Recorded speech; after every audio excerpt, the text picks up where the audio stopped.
Hello, welcome back to our channel stay with love.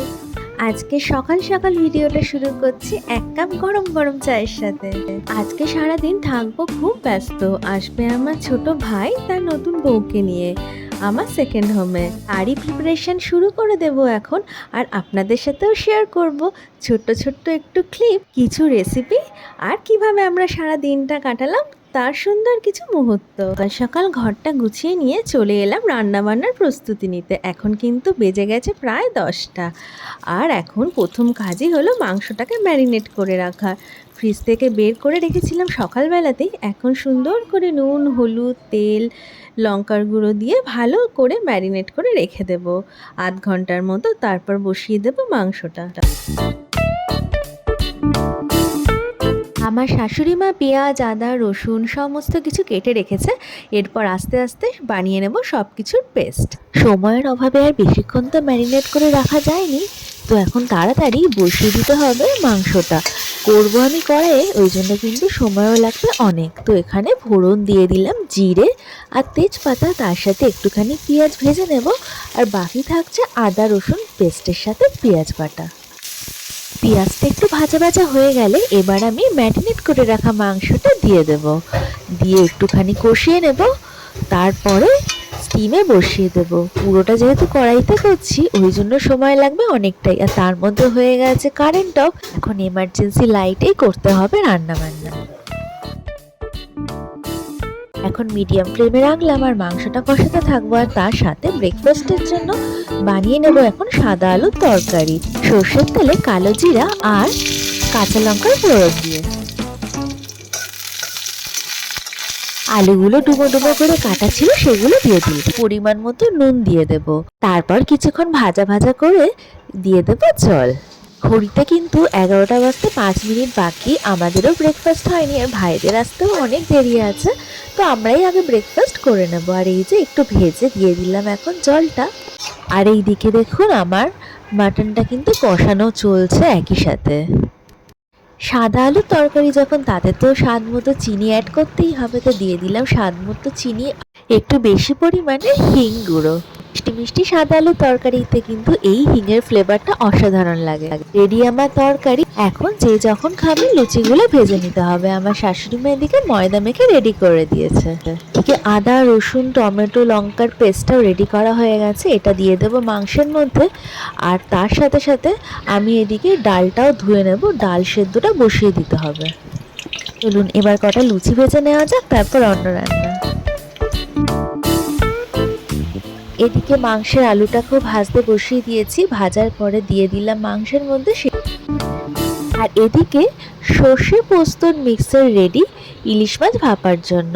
এখন মাছগুলোকে ভালো করে নুন হলুদ মাখিয়ে নিলাম। তারপর পেস্টটা ভালো করে দিয়ে দেব মাছগুলোর উপরে। আর উপর দিয়ে দেব সর্ষের তেল আর কাঁচা লঙ্কা। খুব সুন্দরভাবে মাখিয়ে নিতে হবে, কারণ এরপরে আমি এটিকে ভাপাতে দেব।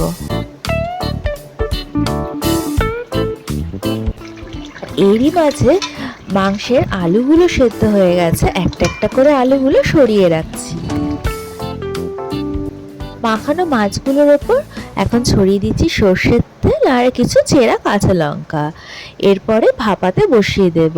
তার জন্য একটা কড়াইতে আমি দিয়ে দেব কিছুটা পরিমাণে জল, অল্প পরিমাণে দেব। দিয়ে টিফিন বক্সটা বসিয়ে দেখব, যদি বেশি জল হয়ে যায় তাহলে কিন্তু ভাপানোর সময় জলটা টিফিন বক্সের মধ্যে ঢুকে যাবে আর টেস্ট নষ্ট হয়ে যাবে। সেই জন্য পরিমাণ মতো অল্প করে প্রথমে জল দিয়ে টিফিন বক্সটা বসিয়ে দেখতে হবে পরিমাণটা ঠিক আছে কিনা। যদি কম হয় তারপর আরেকটু অ্যাড করা যাবে। ঘড়িতে কিন্তু এখন বাজে প্রায় 12:30। আর এই যে দেখুন আমার একটা টিফিন বক্স বসে গেছে আর মাংসটাও দেখছি অলমোস্ট রেডি। এদিকে 15 মিনিটের মতো আমি ভাপিয়ে নিয়েছি। যদি মাছগুলো উল্টে দেওয়া যায় 7 মিনিট পর পর তাহলে আরও ভালো হয়, কিন্তু আমি উল্টাইনি। 15 মিনিট পর আমি নামিয়ে দেখলাম কাঁটা চামচ ঢুকিয়ে সেদ্ধ কিন্তু ভালোভাবে হয়ে গেছে। আমি সেকেন্ড টিফিন বক্সটাকেও এবার বসিয়ে দিলাম সেম প্রসেসে ভাপাতে। আর এদিকে আমার ভাইরাও কাছাকাছি চলে এসছে, এই জন্য ভেজে নিচ্ছি কিছু লুচি। আগের দিন কিছু স্ন্যাক্স আইটেম এনে রেখেছিলাম চিকেন শ্যাটে, এইগুলোকে শুধু এখন ডিপ ফ্রাই করে নিতে হবে। বার করে রেখেছিলাম অনেকক্ষণ, ফ্রাই করে নেব একটা একটা করে সবগুলো ফ্রাই করা হয়ে গেছে।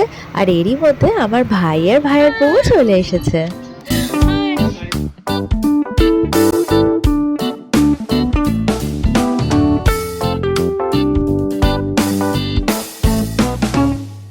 এবার ওদের প্লেটটা সাজিয়ে নিলাম সুন্দর করে, আর সাথে ছিল লুচি আর সাদা আলুর তরকারি। আর দেখুন, ছোট ছোট ভাই বোনেরা যখন বড় হয়ে যায় তখন তারা এরকমই পাকামো করতে থাকে, এক গাদা জিনিসপত্র মিষ্টি নিয়ে এসছে দিদি সেকেন্ড হোমে। আমার শাশুড়ি মা এদিকে ততক্ষণে ডাল সেদ্ধটা ভাজাভুজিগুলো করে নিচ্ছে। আর এখন হচ্ছে আমাদের চা পার্টি। দুপুর কিন্তু বাজে অনেক, এখন সবাই বসেছি আড্ডা আর চা নিয়ে। আর আমি চলে এসেছি এখন চিংড়ি মাছের ব্যাটার ফ্রাই বানাতে। এখানে চিংড়ি মাছগুলো পরিষ্কার করে আগের দিনই বেছে রেখেছিলাম, এখন আমি ব্যাটারে দিয়ে জাস্ট ভাজবো। ব্যাটারের মধ্যে রয়েছে চালের গুঁড়ো, একটুখানি দিয়েছি কর্নফ্লাওয়ার আর বেসন। আপনারা চাইলে ডিমও কিন্তু এই ব্যাটারের মধ্যে ইউজ করতে পারেন, আমি আর দিইনি।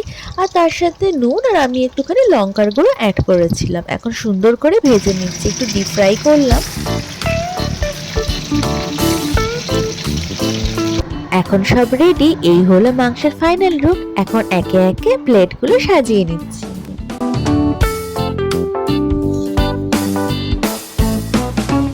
সুন্দর করে প্লেটগুলো সাজিয়ে নিলাম, চেষ্টা করেছি, জানি না কতটা সুন্দর হয়েছে। স্যালাডও কেটে নিয়েছিলাম, দেখুন আপনাদের সাথে একটুখানি শেয়ার করলাম। খাওয়া দাওয়া হয়ে গেছে, এখন চলছে একটুখানি আড্ডা, তারপর একটুখানি রেস্ট নেব। আর বিকেলবেলা চলে গেছিলাম একটি ক্যাফেতে, ওখানে বসে কিছুক্ষণ গেম খেললাম, গল্প করলাম, টুকটাক একটুখানি খাওয়া দাওয়া করলাম। তারপর চলে আসলাম বাড়িতে এসে সবাই টায়ার্ড, গল্প করতে করতে কাটিয়ে দিলাম সারাটা রাত। এইভাবে একটা খুব সুন্দর দিন কাটালাম আর স্মৃতি করে রাখলাম সুন্দর এই ভিডিওর মাধ্যমে, আর আপনাদের সাথে শেয়ার করলাম। এখানেই ভিডিওটি শেষ করলাম। আরো সুন্দর সুন্দর ফ্যামিলি প্লাস ট্রাভেল ব্লগ দেখতে চাইলে অবশ্যই সাবস্ক্রাইব করে পাশে থাকবেন। সবাই ভালো থাকবেন, always stay with love. Thanks for watching, bye bye.